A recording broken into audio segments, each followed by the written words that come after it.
ஒடிசா மாநிலத்தின் அரியணையில் தொடர்ந்து 24 ஆண்டுகள் முதல்வராக இருப்பவர்தான் நவீன் பட்நாயக் அவர்கள். தற்போது அவரது நம்பிக்கைக்கு உகந்தவராகவும் ஒடிசா மக்களினுடைய பேரன்பை பெற்றவராக இருப்பவர்தான் வி. கார்த்திகேயன் பாண்டியன் என்கின்ற வி. பாண்டியன் அவர்கள். ஒரு IAS அதிகாரியாக தனது பயணத்தை ஒடிசாவில் மிக வெற்றிகரமாக தொடங்கிய வி. பாண்டியன் அவர்கள் முதல்வர் நவீன் பட்நாயக் அவர்களுடைய நம்பிக்கையை பெற்று தற்போது பிஜு ஜனதா தளம் கட்சியினுடைய முக்கிய சக்தியாகவும் உருவெடுத்துள்ளார். இவரது செயல்பாடுகள் மீதோ இவர் வெற்றிகரமாக நிறைவேற்றி மக்களுடைய அன்பை பெற்ற மக்கள் நல திட்டங்கள் மீதோ எந்தவித குறைபாடுகளையும் சொல்ல முடியாத பாரதிய ஜனதா கட்சி இவர் மீது ஒரு புதிய குற்றச்சாட்டை முன்வைத்திருக்கிறார்கள். அதுதான் இவர் ஒரு தமிழர் என்பது.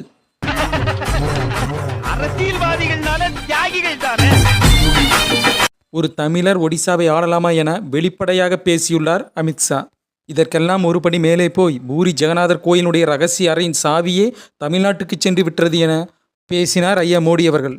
அந்த அளவிற்கு பாஜகவை கதறவிட்டிருக்கிறார் வி. பாண்டியன் அவர்கள். இதன் பின்னணி என்னவென்றால், இந்த நாடாளுமன்ற தேர்தலிலே அங்கே ஆட்சியில் இருக்கக்கூடிய பிஜு ஜனதா தளம் பாரதிய ஜனதா கட்சியினுடைய கூட்டணியை முறித்து கொண்டதுதான். ஒருவேளை கூட்டணிக்கு ஒப்புக்கொண்டிருந்தால் வி. பாண்டியன் நேர்மையாளர், திறமையாளர் என்று கூட புகழ்ந்திருக்க வாய்ப்பு இருக்கிறது. இதே தமிழ்நாடு ராஜா உள்ளிட்ட பாஜக தலைவர்கள் சீமான் அவர்கள் தமிழர்கள்தான் தமிழ்நாட்டை ஆள வேண்டும் என்று சொன்னபோது பிரிவினையை தூண்டுகிறார்கள், இவர்கள் சமூக விரோதிகள், நாங்கள் தான் தேசபக்தர்கள் என்றெல்லாம் பேசினார். இப்போது ஒடிசாவில் பாரதிய ஜனதா கட்சியினுடைய தேசிய பக்தி என்ன ஆயிற்று? கூட்டணி இல்லை என்றதும் வி. பாண்டியன் தமிழர் என்ற அடிப்படையில் அவர் மீது சிறு சிறு காணொளிகளை அவதூறாக உருவாக்கி பரப்புவது பாண்டியனை இழிவுபடுத்துவதாக, ஒட்டுமொத்த தமிழரின் கலாச்சாரத்தையே இழிவுபடுத்தி தேர்தல் ஆதாயத்தை தேட நினைப்பது பாஜகவினுடைய எவ்வளவு ஒரு மோசமான அரசியல். ஒடிய மொழியை தாய்மொழியாக கொண்டவர்கள்தான் ஒடிசாவை ஆள முடியும் என்று பேசும் பாஜக, தமிழ் மொழியை தாய்மொழியாக கொண்டவர்கள்தான் தமிழ்நாட்டை ஆள வேண்டும் என்று மட்டும் ஏன் பேசுவதில்லை? தமிழ்நாட்டில் மட்டும் ஒரே நாடு, தேசபக்தி என்றெல்லாம் பாடம் எடுத்துவிட்டு பிற மாநிலங்களில் வேறு விதமான அரசியலை முன்னெடுப்பதைத்தான் சமீபத்திய செய்தியாளர்கள் சந்திப்பில் சீமான் அவர்கள் மிக கடுமையாக சாடியிருப்பார். ஒரு குஜராத்தி இந்தியாவாலாம் நாங்கள் எங்கே ஆளக்கூடாது, எங்கள் மாநிலத்தை 60 வருஷமா எவன் வேணா ஆண்டுகிட்டு இருப்ப, நான் வேடிக்கை பார்த்துருக்கணும்.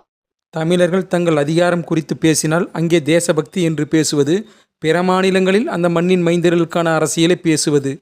இது பிஜேபி மட்டுமல்ல, இங்குள்ள திராவிட கட்சிகளும் இதே அரசியலைத்தான் முன்னெடுக்கிறது. தேர்தலுக்கு பிந்தைய கருத்து கணிப்பில் ஒரு ஊடகம் தமிழ்நாட்டில் பாஜக 16 இடம் பிடிக்கும் என்கிறது, மற்றொரு ஊடகம் 16 விழுக்காடு வாக்கு பெறும் என்கிறது, மற்றொரு ஊடகம் இல்லை 17 விழுக்காடு வாக்கு பெறும் என்கிறது. இதில் மற்றவை என்று 14 விழுக்காடு வாக்கு போட்டிருக்கிறதே, அந்த மற்றவை என்பது எந்த கட்சி? உண்மையிலேயே களத்தில் 4 முனை போட்டிதானே நடைபெற்றது.